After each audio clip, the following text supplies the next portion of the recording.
Kumusta po kayo? Nandito naman po tayo sa It's already bedtime. So, bedtime, we must do our bedtime stories. Hindi tayo matutulog ngayon kung di tayo makapagawa ng kwento. Pero itong kwentong ito is based on true to life story na nanggagaling, hinugot namin lahat ang mga stories na ito sa mga nakaraan history ng pagmamahalan namin sa Rome, Italy. Rome, parang Rome, romance. Doon nagmula. That is the root. Rome, romance. Halika, dito lang kayo. Come. Ayon, doon sa episode 10, yun nga, nasabi natin na nagbiyahe tayo sa Amerika, tapos pumunta tayong Amerika, doon sa Amerika ay namasyal tayo, at dinala ko si Marco. Ngayon, nung pagbalik namin sa Roma naman ang ating ikukwento. Pagkagaling ng Amerika, bumalik kami ng Rome ni Marco kasi yun nga, ang balak namin noon, kaya kami pumuntang Amerika para tingnan at obserbahan ko kung okay ba para sa amin ang magstay sa Amerika. Yung mga kapatid ko ay nagtaka bakit ayaw ko na magstay kami sa Amerika at ipinilit ko talaga ang bumalik ng Italia. Kasi ang usapan noon, pagka nagustuhan ko ay hindi na ako babalik at siya na lang ang kukunin. So, to make the story short, kasi nasabi ko na rin yan sa episode 10, ay yun, bumalik kami sa Roma ni Marco. Tapos yun, tuloy na naman ang ligaya, trabaho na naman. Si Marco ay medyo lumaki-laki na. Nung magka-age na siya ng 2, ay pinapasama-sama na siya ng lola niya doon sa sa nursery, na doon sa school ng mga babies. At yun, para matuto siyang makihalubilo sa mga bata, ay yun, at natuto siyang mag-Italyan na pabulol-bulol. Siyempre, bata, maliit, magto 2 years old siya noon. Tapos, yun, ganun ang buhay namin doon, guys. Yun, ganun ang buhay namin na nabuo doon sa Rome.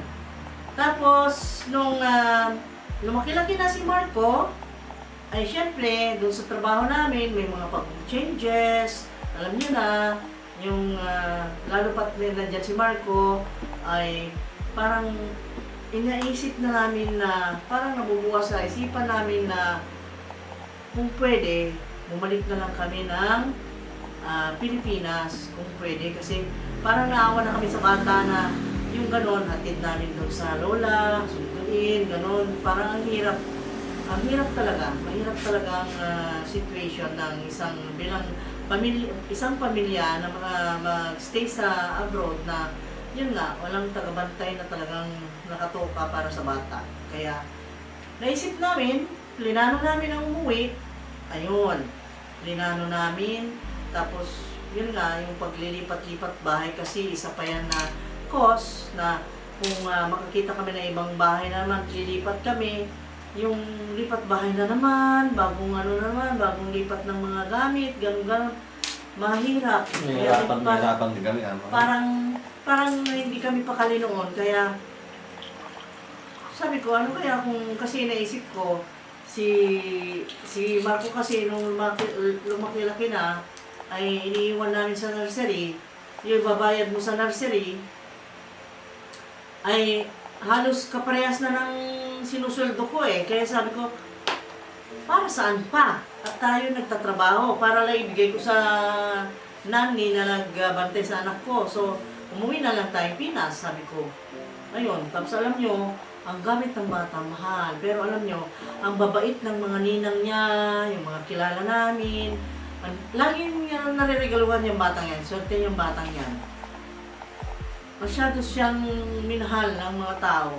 Kaya nga doon sa Philadelphia sabihin ko sa inyo, totoo itong kwentong to. Kaya kami naiwan ng flight, dahil ako naman, syempre, sabihin na natin, ignorante pa, dahil nga first time, Diyos ko day, Diyos ko po. Ang laki-laki pala ng Philadelphia Airport, grabing laki. Ngayon, hindi ko buong akalain na ganun pala kalaki na yung hindi mo malalakad kung saan yung nailista sa ticket na nakasaad doon kung anong gate kami pupunta. Ang layo-layo pala, ilang kilometers. Yun pala, kailangan mong sumakay ng cart.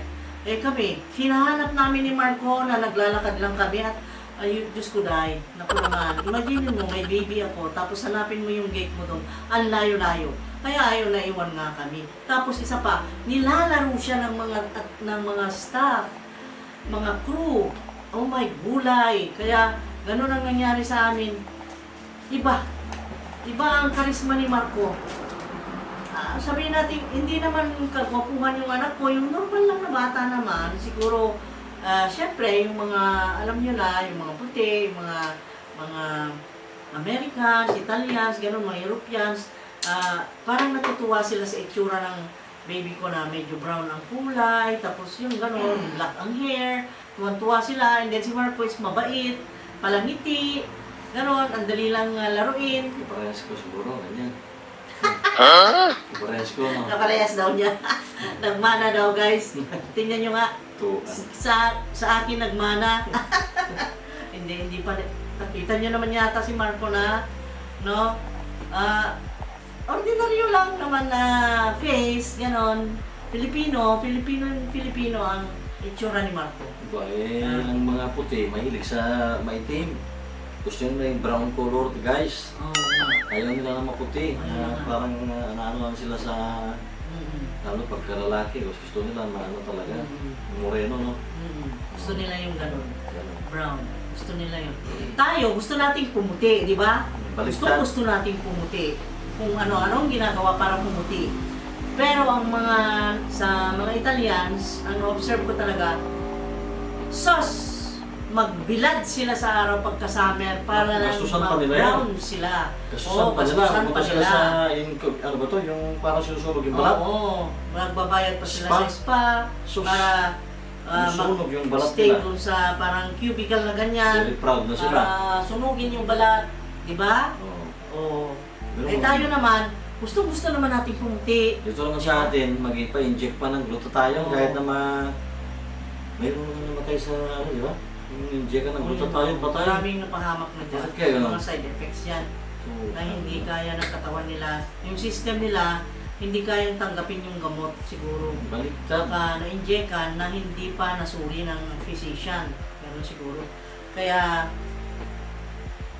saan na tayo napunta? Para nalis tayo sa ganung usapan na. Ngayon, ganun nga guys, gustong-gusto si Marco kaya kami naiwan sa flight. Ngayon, nung nalaman ko na malayo pa yon, kasi sinabi nung what gate will you go? Sabi ganun nung crew. Oh my God, that is very far. Sabi ganun, tapos tinawag yung naghahatid ng mga passengers. Ayun, inassist kami. Tapos sinabi, pasakay na kami. Pinasakay kami. Nilagay yung luggages, pinasakay kami. Tapos punta na kami ni Marco doon, hinatid kami sa gate. Ang layo pala. Oh my gulay! Ang laki-laki ng Philadelphia Airport. Grabe! Yun lang nakita kong pinakamalaking airport pa. Okay? Nako, my God. Pero ang ganda. Nag-enjoy kami sa mga duty free. Ang ganda doon talaga. Maganda. Ang ganda. Doon pa lang sa airport, ang ganda-ganda. Ma-imagine mo, ang duty free shops nila, my God. Ang ganda. Nandun na lahat ang gusto mong bilhin. Yung ganun lang, kailangan ma-prepare niyo mo. Ma-prepare mo yung, Baka ako, isang airport, ganun kaskas talaga. ako ng kaskas sa visa, sa visa, Credit card. sa credit card ko, visa card ko. Oh Visa card na yan, Visa my God. Ang laking gastos ko noon pag punta namin doon, guys. Pero at least na-enjoy ng bata, na-enjoy ko, ang family, and then, yun nga, that was just a dream na nangyari, parang panaginip lang. Parang ngayon, pero ngayon wala na. Ganun lang. Diba? Oh. So, may mga ganung pangyayari sa buhay natin na hindi natin malimutan na kahit memories lang, eh, natutuwa ka pagka nare-recall mo sa mind mo na nangyari pala sa amin yung gano'n, di ba? Mga memories na, memories of the past keeps on haunting me. Kumanta guys, bigla, oh my God. Tapos yun nga, na-experience namin yun. Oh, palihis-lihis naman itong kwento ko guys. Yun lang, ano ko lang ba, sa memory ko, yung Philadelphia, unforgettable yun. Tapos nung bumalis na, nandun na kami sa Rome. Ang asawa ko, si Edgar, nagtatrabaho na rin. Regular naman ang trabaho niya doon. Ako naman, balik ng trabaho. Pero yun nga, inisip na namin, nagpaplano na kami noon na umuwi ng Pilipinas.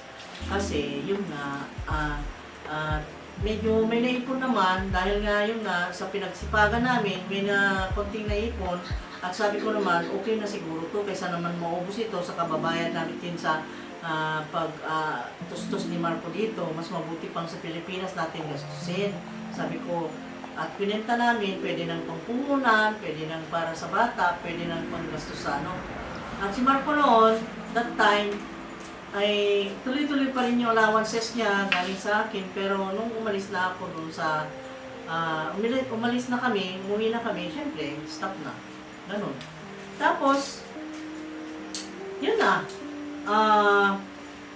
Si Marco, syempre, lumaki sa Italy, hindi marunong Tagalog or Ilocano or any language namin na native language ng Philippines, hindi niya alam.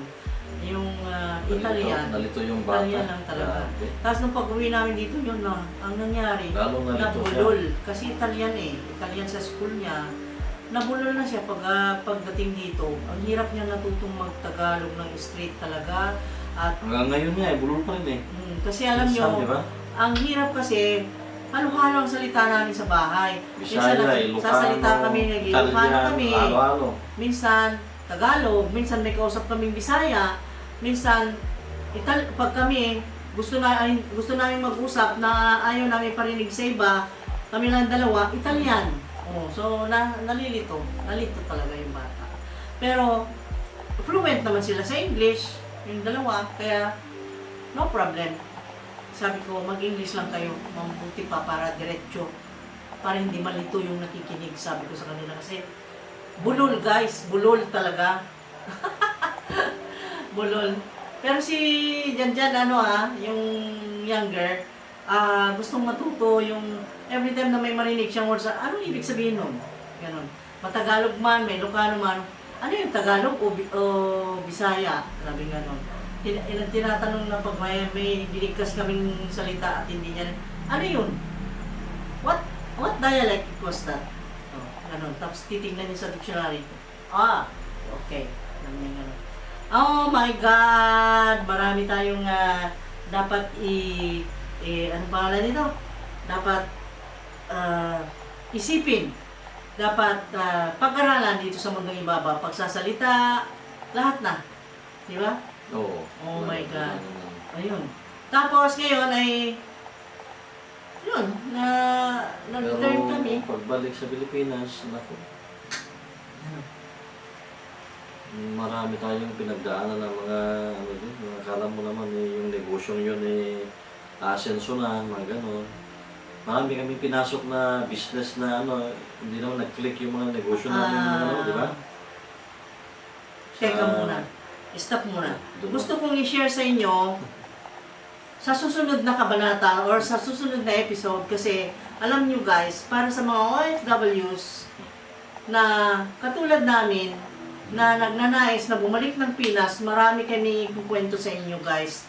Dapat makinig kayo mabuti kasi akala nyo, nakaipon na kayo ng malaki, uwi kayo ng Pinas, magbalak kayo na mag-business, naku, sa isip nyo, ang ganda, ang sarap, ang ganda na, makulay na daigdig kung iisipin nyo, ang umuwi sa Pilipinas, ang sarap, ganun ka na dahil akala mo, enough na yung money mo na gugulin dito sa Pilipinas, na parang easy lang.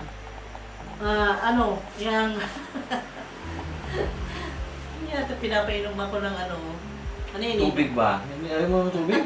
Grabe ka naman po. Okay, mamaya. Ayaw mo Then, ng tubig, ayaw mo pa? gusto kong i-share sa inyo guys, ito ay dedicated to all. Kung gusto niyo marinig ng tungkol sa medyo may negative, maraming negative na maririnig nitong mga susunod na kabanata. Kasi doon sa mga pangyayari na akala natin, iniisip natin na nag-warning na raw, na gumaganon na raw yung camp. So, i-end ko na guys. Sa susunod na kabanata, I will give you a very interesting story sa susunod na kabanata. Okay, abangan! Dahil ito ay importante. Next episode, episode 12. This is episode 11. So, bye-bye! See you again next time, guys! Okay? Magkita-kits tayo muli sa mga gusto pang makinig. Pero, dapat ay shoutout pala ako. Oh my God, shoutout pa ako ha. Bago po yan dito, mag-shoutout ako guys. Wait lang. I-shoutout ko si Ma'am Priscilla Rimas.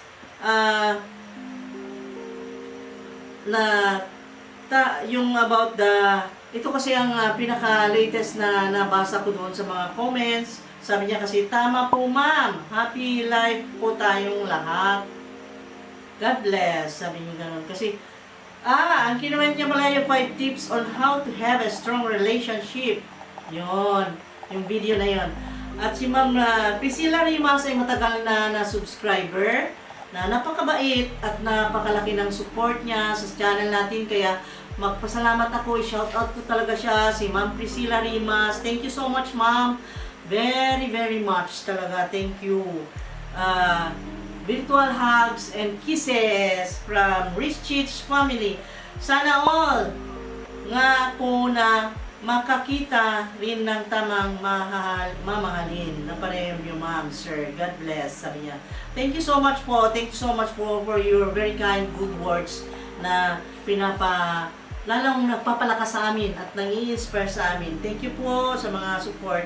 Tapos ito naman si Fiona Marilyn. 4 hours ago lang ha. Sabi niya, wow, favorite, thanks for the tutorial.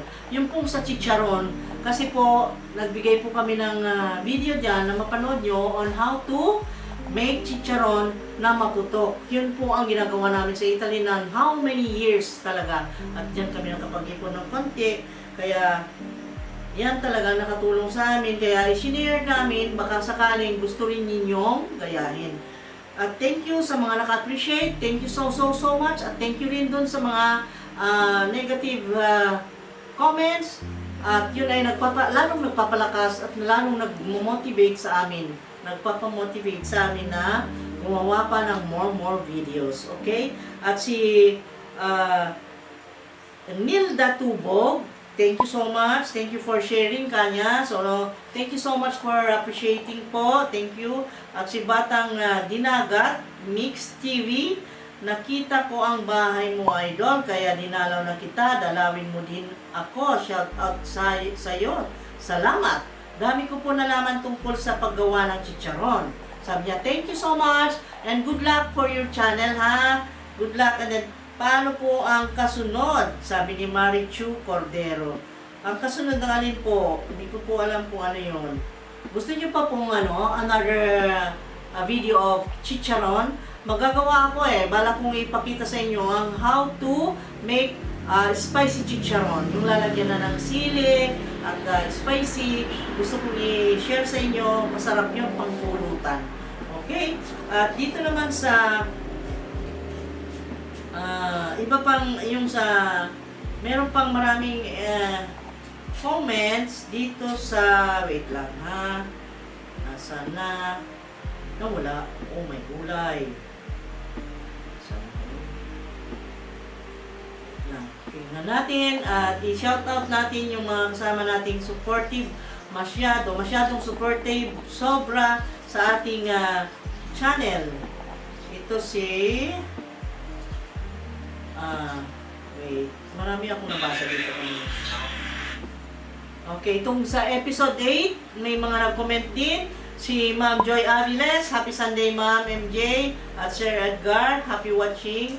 here in Davao City. Hello mga taga Davao at si Lizelle Buizon na nandyan always. Matagal na rin siyang supporter natin at ang bait-bait, lagi nagko-comment. Okay, and then si Ma'am Priscilla Rimas at si Mystery Habits. Hello Papa! Kumusta ka? Shout out sa'yo. Ay, i-subscribe niyo siya ha. Bait din dito siya. At nagsusupport din. Si Ma'am Maria Asuncion, Doctor. Thank you po ma'am. Thank you so much sa mga comments. Si Ma'am Meg Anthony, si Ma'am Mirna, DJ Casion, at saka si Nessie Bautista, at saka si Best Ever Lutong Bahay Recipes. Okay, at yun na lang muna. At see you on the next video guys. God bless. And stay safe always ha. Okay? Take care. Love you guys. Okay, bye-bye.